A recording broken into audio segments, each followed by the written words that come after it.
श्री दिनेश जैन जी। जब से सोयाबीन की फसल आई है, पूरे मध्य प्रदेश के अंदर किसानों के द्वारा आत्महत्या की गई। मुख्यमंत्री का जिला है और मेरी महतपुर तहसील उज्जैन जिले में ही आती है। वहाँ पर भी 4 किसानों ने अपनी जान दी है। केवल सोयाबीन कम होना, बीमा और राहत राशि नहीं मिलना।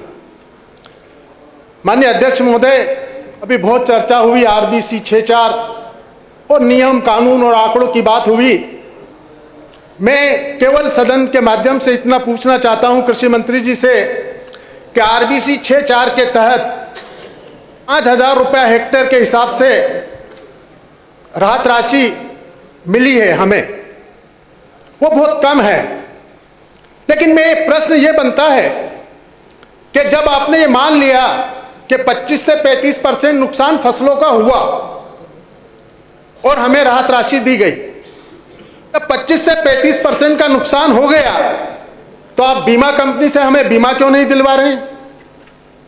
और जब बीमे की बात आती है तो किसानों की अज्ञानता के कारण, नियम कानून को नहीं समझने के कारण, किसानों को उनका हक नहीं लेना आता है, उनको जानकारी नहीं होने के कारण सरकार अपनी नीति से अलग हट जाती है। जब इफ्को टोकिया कंपनी ने हमारे यहां पर उज्जैन जिले में पूरा बीमा किया है, 4 साल में उसने 13 लाख लोगों का बीमा किया है और उससे 4% राज्य सरकार ने दिया, 4% सेंट्रल गवर्नमेंट ने दिया और 2% किसान ने दिया। 47,000 रुपए की प्रीमियम थी, 4,700 रुपया बीमा कंपनी को पर हेक्टेयर के हिसाब से मिला।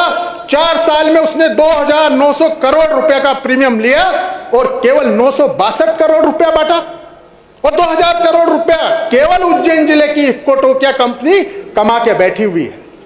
जब राहत राशि के दायरे में हम आ चुके हैं, 25 से 35% आप लोगों ने मान लिया है कि फसल खराब हो गई, तो हम हर 6 महीने में प्रीमियम भरते हैं। तो उस बीमा कंपनी जो 2,000 करोड़ रुपए कमा के बैठी है, उससे आप हमें बीमा क्यों नहीं दिलवाते?